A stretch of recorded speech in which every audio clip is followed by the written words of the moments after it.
ഞങ്ങളുടെ ഒരു ഇൻറ്റേർണൽ മീറ്റിങ്ങിൽ നടന്നുകൊണ്ടിരിക്കുമ്പോഴാണ് നിങ്ങളെല്ലാവരും എത്തിയത് കേട്ടത്.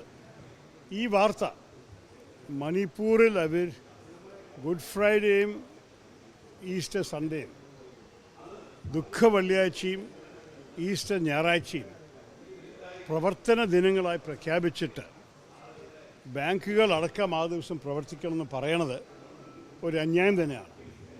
നമ്മുടെ രാജ്യത്തിൽ നിങ്ങൾക്കറിയാം, നമ്മൾ എല്ലാ സമുദായങ്ങളും എല്ലാ വിശ്വാസങ്ങളെയും ബഹുമാനിക്കുന്ന ഒരു രാജ്യമാണ്. ചിലപ്പോൾ ഒരു പരിഹാസമുണ്ടാകുന്ന നമ്മുടെ രാജ്യത്തിൽ എല്ലാം വെച്ച് കൂടുതൽ ഹോളിഡേയ്സ് ഉള്ള രാജ്യമാണ്.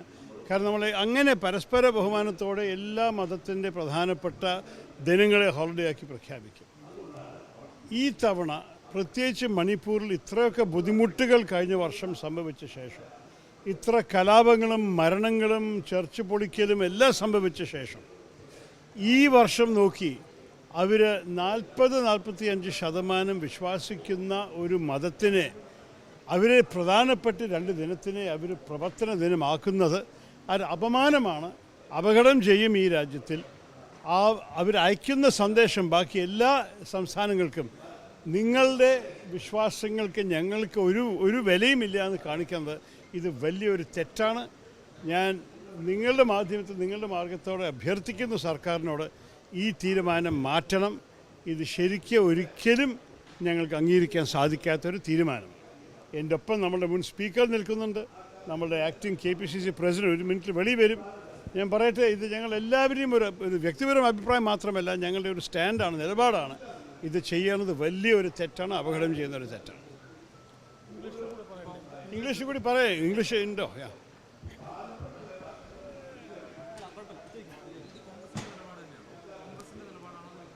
അല്ല, ഇവിടെ ഇരിക്കുന്നതല്ല കോൺഗ്രസ് നേതാക്കളാണ്. ഞങ്ങളിപ്പോൾ വേറെ ഒരു വേദിയിൽ ചർച്ച ചെയ്യാനുള്ള അവസരം ഉണ്ടായിട്ടില്ല. പക്ഷേ ഇവിടെ നിൽക്കുന്ന നേതാക്കൾ പറഞ്ഞാൽ നമ്മുടെ മുൻ KPCC പ്രസിഡൻ്റുണ്ട്, മുൻ സ്പീക്കറുണ്ട്, ഞാൻ ഒരു MP ആയിട്ടും വർക്കിംഗ് കമ്മിറ്റി അംഗമായിട്ടും ഞങ്ങളുടെ അഭിപ്രായങ്ങൾ ഞങ്ങൾ വ്യക്തമാക്കുന്നു കേട്ടോ.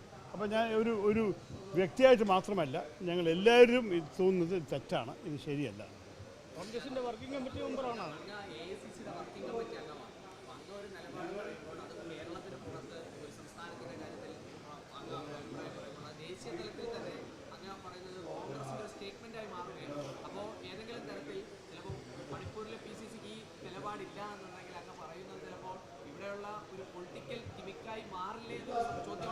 നോക്കൂ, ഞങ്ങളിപ്പോൾ ഇവിടെ ഒരു പ്രചരണത്തിൽ ഇറങ്ങിയിരിക്കുകയാണ്.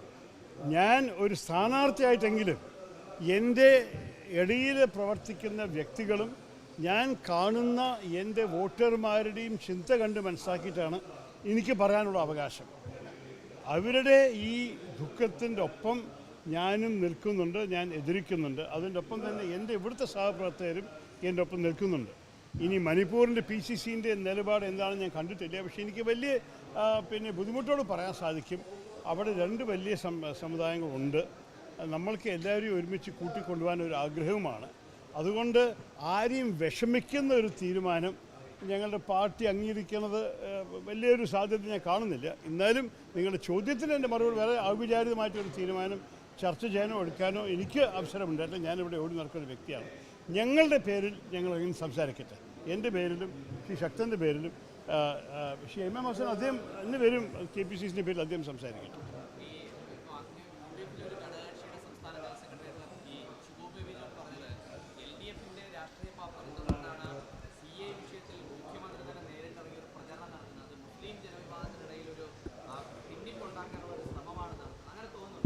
ഒരു സംശയമില്ല. എന്തുകൊണ്ടാണ് ഷിബു ബേബി ജോൺ പറഞ്ഞത് തന്നെ സത്യം. മുഖ്യമന്ത്രിക്ക് വേറെ വിഷയങ്ങളെക്കുറിച്ച് ചർച്ച ചെയ്യേണ്ട ഇതിന് മാത്രമാണ്. അതുമാത്രമല്ല, ഇതിനെ ശക്തമായി എതിരിച്ച് കോൺഗ്രസ് പാർട്ടി വിമർശിച്ചിട്ട് അദ്ദേഹത്തിൻ്റെ സ്വന്തം പാർട്ടിക്കാരെ എന്തിനാണ് ഇങ്ങനെ തെറ്റിദ്ധാരണ ചെയ്യണമെന്ന് എനിക്ക് അറിയുന്നില്ല. പക്ഷെ അതിൻ്റെ ഒപ്പം മാധ്യമക്കാർ നാച്ചുറലി മുഖ്യമന്ത്രി ഓരോരോ കാര്യങ്ങൾ പറയുമ്പോൾ നിങ്ങൾ പ്രാധാന്യം കൊടുക്കും. അതുകൊണ്ട് ഈ അടിസ്ഥാനമില്ലാത്ത ആരോപണം നിങ്ങൾ വെറുതെ ഓടാൻ സമ്മതിക്കുന്നതിന് എനിക്കൊരു ചോദ്യം നിങ്ങളോട് ചോദിക്കാനുണ്ട്. എന്തുകൊണ്ടാണ് നിങ്ങൾ എല്ലാവർക്കും യാഥാർത്ഥ്യം അറിയും, ഞങ്ങൾ എല്ലാവരും ഫാക്ട്സ് നിങ്ങളുടെ മുമ്പിൽ വെച്ചിട്ടുണ്ട്. പ്രതിപക്ഷ നേതാവ് സംസാരിച്ചിട്ടുണ്ട്, ആക്ടിംഗ് KPCC പ്രസിഡന്റ് സംസാരിച്ചിട്ടുണ്ട്. ഇന്ന് രാവിലെയും കൂടി കോഴിക്കോട് അദ്ദേഹം സംസാരിച്ചാണ് വരുന്നത്.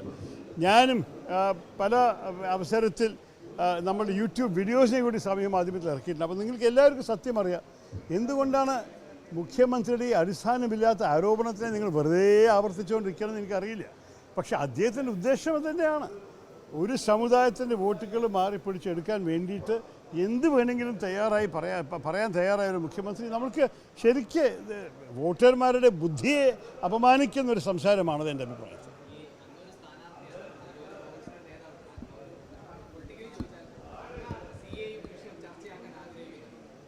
എനിക്കൊന്നും ഒളിക്കാനില്ല. ചോദ്യം ചോദിച്ചതിന് മറുപടി പറഞ്ഞു. ഞാൻ ആ സമയത്ത് തന്നെ ആ ബില്ലിനെ പാർലമെൻറ്റിൽ കൊണ്ടുവന്നപ്പോഴേ ഞാൻ ഇതിന് ഇൻട്രൊഡ്യൂസ് ചെയ്യാൻ പാടില്ല എന്ന് പറഞ്ഞു. അതിൻ്റെ വീഡിയോ നിങ്ങൾ കണ്ടോളൂ. അത് കഴിഞ്ഞ് ഡിബേറ്റ് വന്നപ്പോൾ ഞാൻ സംസാരിച്ചതിൻ്റെ വീഡിയോ കണ്ടോളൂ. അത് കഴിഞ്ഞിട്ട് KPCC 14 സ്ഥലത്തിൽ 14 ജില്ലാ തലസ്ഥാനത്തിൽ പ്രതിഷേധം നടത്തിയപ്പോൾ 7 ഞാനതിൻ്റെ ഉദ്ഘാടനം ചെയ്തു.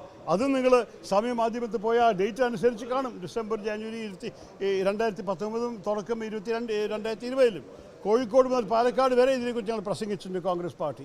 അപ്പോൾ എന്തിൻ്റെ അടിസ്ഥാനത്തിൽ പറയണം? അതുമാത്രമല്ല, ഏതൊരു CPM നേതാവ് ഷാഹീൻ ബാഗിൽ എത്തുന്ന മുമ്പ് ഞാനാണ് എത്തി അവിടുത്തെ ഉമ്മമാരെയും മുത്തശ്ശിമാരെയും കണ്ട് സംസാരിച്ചിട്ട് അവർക്ക് ഐക്യദാർഢ്യം പ്രഖ്യാപിച്ചത് ഈ വിഷയത്തിൽ. അപ്പോൾ ഇതെല്ലാം കാണുമ്പോൾ എനിക്ക് മനസ്സിലാവുന്നതിന് നിങ്ങൾ എന്തിൻ്റെ അടിസ്ഥാനത്തിലാണ് കോൺഗ്രസ് പാർട്ടിയോട് വീണ്ടും ചോദ്യങ്ങൾ ചോദിക്കേണ്ടത്? നിങ്ങൾ മുഖ്യമന്ത്രിയോട് ചോദിക്കാനുള്ളത് എന്താ നിങ്ങളുടെ തെളിവ്? നിങ്ങൾ MP എന്ത് പറഞ്ഞു, എപ്പോൾ പറഞ്ഞു, എവിടെ പറഞ്ഞു, എന്തായിരുന്നു നിങ്ങളുടെ നിലപാട് 2019 സംഭവിച്ചപ്പോൾ? ഇപ്പോൾ അതൊരു വിഷയമുണ്ടാക്കുന്നത് എല്ലാവർക്കും സാധിക്കാം. 4.5 വർഷം കഴിഞ്ഞു ഈ ബില്ല് പാസ്സാക്കിയ ശേഷം. ആ സമയത്ത് എതിരിക്കാൻ ആരാ ധൈര്യം കാണിച്ചത്? ഞങ്ങളായിരുന്നു, കോൺഗ്രസ് പാർട്ടിയായിരുന്നു. ഡൽഹിയിലും ഇവിടെ KPCC.